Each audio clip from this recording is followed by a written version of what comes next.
उस हुकूमत ने आज के दिन उनको फांसी दी थी। महज 23 साल और 22 साल की उम्र थी।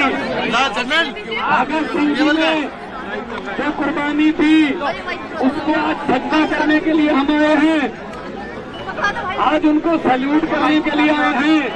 लेकिन मेरे मीडिया के साथियों को मैं कहना चाहता हूं कि भगत सिंह की कुर्बानी किस बात के लिए हुई थी? वो हुई थी भारत में डेमोक्रेसी लाने के लिए। अंग्रेज जो थे, जो ब्रिटिश एम्पायर था, वो प्रयोग करने नहीं देता था। तो भगत सिंह की, राजगुरु सुखदेव चंद्रशेखर आजाद, लाला लाजपत राय की लड़ाई क्या थी कि आप लोग अपने देश जाइए, हमारा देश छोड़ के चले जाइए, हम अपने देश में अपने नेता चुनेंगे वोट डालकर। उनकी कुर्बानी के बाद 1947 में देश आजाद हुआ। 1947 में देश आजाद हुआ, हमें वोटर कार्ड मिले, हम अपने नेता खुद चुनने लगे। लेकिन आज भगत सिंह, राजगुरु सुखदेव की आत्मा तड़प रही होगी कि इस देश में डेमोक्रेसी बची नहीं है।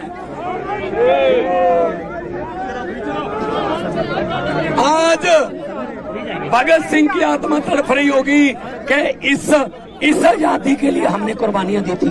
ये आजादी है कि विपक्ष को आप प्रचार न करने दो, विपक्ष को वोटों में इलेक्शन न लड़ने दो, विपक्ष के नेताओं को सीधा उठा के जेल में फेंक दो। अगर विपक्ष जीत रहा है तो चंडीगढ़ की तरह 8 वोट कैंसिल करा के अपनी मर्जी का मेयर बनाने दो। क्या ये भगत सिंह ने सोचा था? आज के दिन इनकी बुतों के सामने खड़े इनकी आत्मा तड़पती होगी। अरविंद केजरीवाल को तो पकड़ लोगे, लेकिन उनकी सोच को गिरफ्तार कैसे करोगे? पूरे देश में ये रोष फैल गया है कल से कि बीजेपी जो है वो देश में डिक्टेटरशिप लाना चाहती है। ये नहीं चाहते। अगर दिल्ली में सरकार नहीं बनी तो दिल्ली में सरकार की चलने नहीं देनी, एलजी की चलेगी। अगर पंजाब में सरकार नहीं बनी तो गवर्नर तंग करेगा। अगर बंगाल में सरकार नहीं बनी तो गवर्नर रूल करेगा। अगर केरला में सरकार नहीं बनी तो गवर्नर रूल करेगा। अगर झारखंड में सरकार नहीं बनी, हेमंत सोरेन को गिरफ्तार करेंगे। अगर तमिलनाडु में सरकार नहीं बनी तो गवर्नर चीफ मिनिस्टर का भाषण ही नहीं पढ़ेगा, जो पढ़ना जरूरी होता है। ये बाबा साहब डॉक्टर भीमराव अंबेडकर का संविधान खतरे में है। आओ मेरे दोस्तों, 140 करोड़ लोगों को कहता हूँ, आओ इकट्ठे हो जाएं, वरना ये देश बर्बादी की तरफ लेके जा रहे हैं। ये सिर्फ और सिर्फ अपनी फोटो, अपने काम, बस और कोई काम नहीं। ED, CBI, supreme court, election commission, NITI Aayog किसी की बात नहीं मानते। ये क्या समझ रखा है इन्होंने देश को? ये देश किसी के बाप की जागीर नहीं है।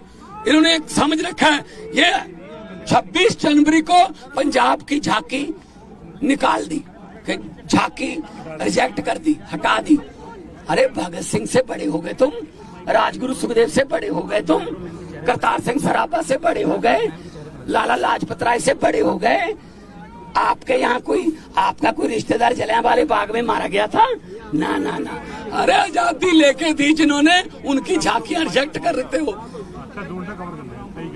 क्या हिम्मत है अब में? सो मेरे देशवासियों, आओ, देश को बचाने के लिए हमें बाहर निकलना पड़ा था। पहले लड़े थे गोरों से, चोरों से, पहले लड़े थे गोरों से, चोरों से, तो ये आ गए आजकल के नए अंग्रेज। ये नए अंग्रेज आ गए। आज आपको सुन के हैरानी होगी, आज पूरी दुनिया के अखबारों में, वाशिंगटन पोस्ट, न्यूयॉर्क, जर्मनी के कई अखबार, उन्होंने फ्रंट पेज पे छापा है कि भारत में डेमोक्रेसी खतरे में है। और ये कह रहे हैं ये बिगेस्ट डेमोक्रेसी है। ये कह रहे हैं हम यूक्रेन और रशिया का युद्ध रुकवा देते हैं। ऐड आती है ना, पापा मोदी ने युद्ध रुकवा दिया। अरे अपने घर वालों को तो अंदर कर रहे हो, वहां का युद्ध रुकवा रहे हो, हद कर रहे हो। हरियाणा के नौजवानों को कह रहे हैं अब यूक्रेन चले जाओ, यूक्रेन चले जाओ, युद्ध में झोंक रहे हैं।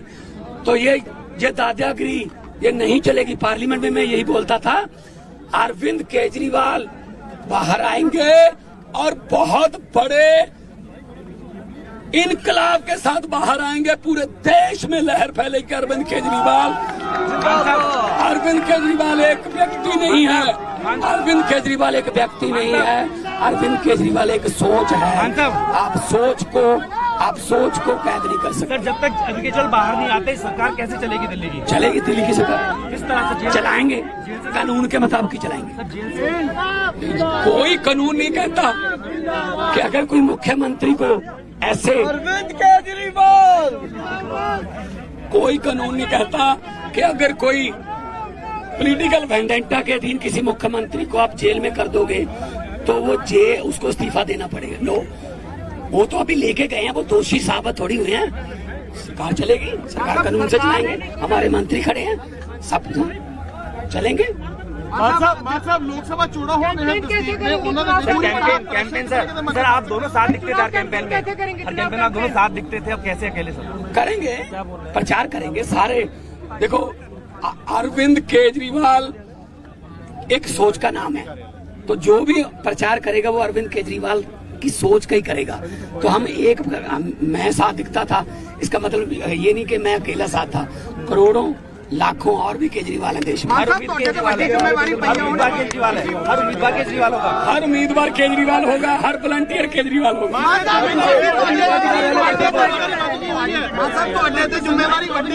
फिर क्यों